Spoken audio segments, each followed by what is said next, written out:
অনেক দিন ধরেই তোমরা বলছো যে দার্জিলিংয়ের ফুল ভিডিও চাই, নাও তোমাদের অপেক্ষার অবসান, দিয়ে দিলাম ফুল ভিডিও। দেখতে থাকো, ভিডিওটি খুবই ইন্টারেস্টিং হতে চলেছে, সো স্কিপ না করে দেখতে থাকো। এনজিপিতে চলে এসেছি, দেখতেই পাচ্ছ, বাপরে বাপ দেখো এত গাড়ি।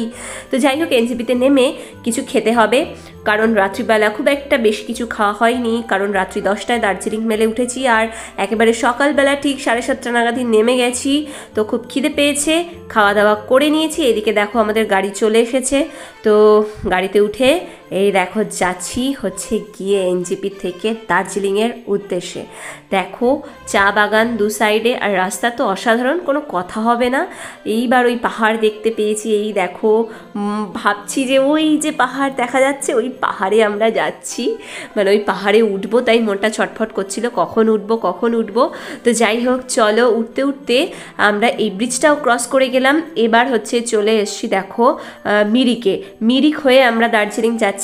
তো মিরিকে যাওয়ার পথে দেখো এনাদের সাথে দেখা, সো কিউট দে আর, তাই না?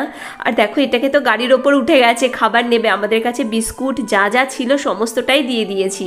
তারপর এই যে লাস্টে পৌঁছালাম মিরিকের দৃশ্যটা তো ওয়াও, জাস্ট দেখো কি সুন্দর। তোমরাই বলো না, এখান থেকে কি আর আসতে ইচ্ছে করে বলো?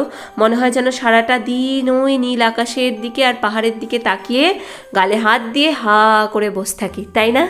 তো আমার তো এরকমই মনে হয় পাহাড়ের কাছে গেলে। তোমাদের কীরকম মনে হয় কমেন্টে কিন্তু জানিও কেমন। তো এই হচ্ছে মিরিকের ভিউ।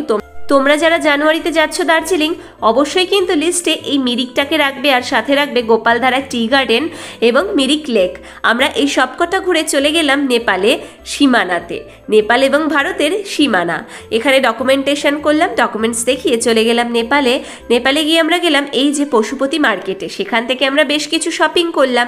তারপর একেবারে চলে গেলাম সীমানা ভিউ পয়েন্টে, এটার কথাই বলছিলাম। দেখো জাস্ট অসাধারণ, খুব সুন্দর। আর জানো তো এই মিরিক হয়ে দার্জিলিং যাওয়ার পথে যে রুটটা, মানে ওই পাহাড় আর বড় বড় পাইন বন, জাস্ট অসাধারণ। ওই জার্নিটা না খুব সুন্দর লাগবে, খুব ভালো লাগবে তোমাদের। তো অবশ্যই কিন্তু এই রুট হয়ে দার্জিলিংয়ে যাবে। তো তারপরে সমস্ত কিছু দেখে অবশেষে রাত্রিবেলা পৌঁছালাম দার্জিলিংয়ে। আর এই হচ্ছে রাতের দার্জিলিং, দেখো কি সুন্দর, একদম পাহাড়ের কোলে ছোট ছোট আলো জ্বলছে, ওগুলো ওদের বাড়ির আলো। তো দেরি না করে চলে গেলাম হাঁটি পাই করে দার্জিলিংয়ের আশেপাশটা একটু ঘুরতে গিয়ে দেখলাম এই যে টয় ট্রেন, আমাদের ট্র্যাডিশন, দারুণ। তারপর চলে গেলাম দার্জিলিং হিমালয়ান রেলওয়ে স্টেশন, মানে আমাদের দার্জিলিং স্টেশনে, বেশ সুন্দর। তারপর সমস্তটা দেখে এবার ঠিক করলাম যে বেশি রাত করা যাবে না, কারণ ভোরবেলা উঠে কাঞ্চনজঙ্ঘা দেখতে হবে, তাই চলে গেলাম হোমস্টেতে। বিছানায় বসে চা খেতে খেতে জানলা দিয়ে কাঞ্চনজঙ্ঘা দেখে যদি সকালটা শুরু হয়, তাহলে কেমন হয় বলো তো? চলো আজকে তোমাদের কাঞ্চনজঙ্ঘার বিভিন্ন সময়ের বিভিন্ন রূপ দেখাবো, তাহলে ভিডিওটা শুরু করা যাক। Let's go.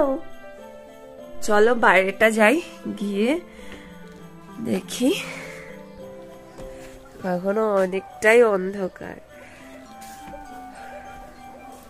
আস্তে আস্তে রোদটা উঠছে।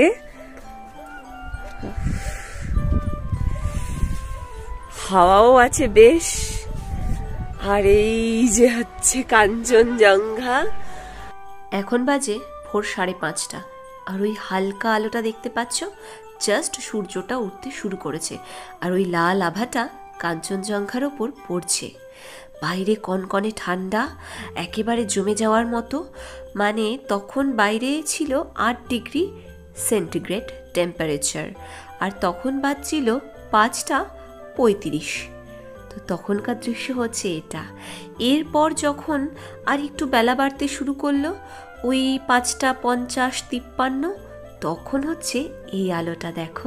আর এই দৃশ্যটা হলো ঠিক সকাল 10টা, একেবারে ঝলমলে রোদ ওই বরফের ওপর পড়েছে।